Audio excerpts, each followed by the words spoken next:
So I mentioned that one strategy for picking what side to work with first is which side is most complicated.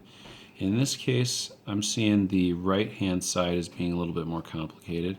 We're going to use a little factoring in this example as well, but I think it's best in this case to start with the right-hand side and eventually work our way towards the left-hand side instead.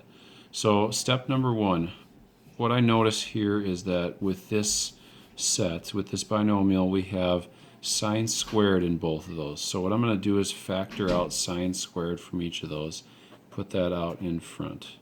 If I do that, what's left over, we do sine squared divided by sine squared, is just going to leave me a 1.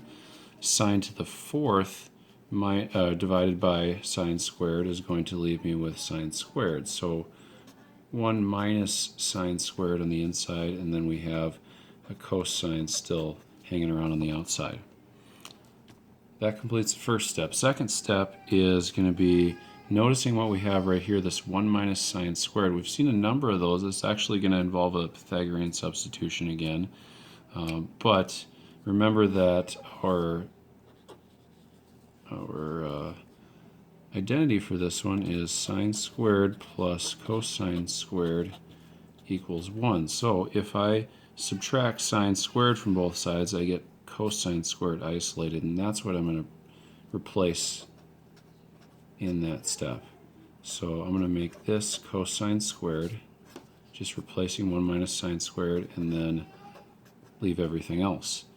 The very last step here is just to make sure that we can get to the left-hand side. So we've got the sine squared, and we need to get to cosine cubed, noticing that we have cosine squared and cosine of the first, so we can just multiply those. Remember, when we multiply powers, that we add the exponents, and so that gives us cosine cubed, and that is where we wanted to get to. That's the left-hand side, and it completes that proof.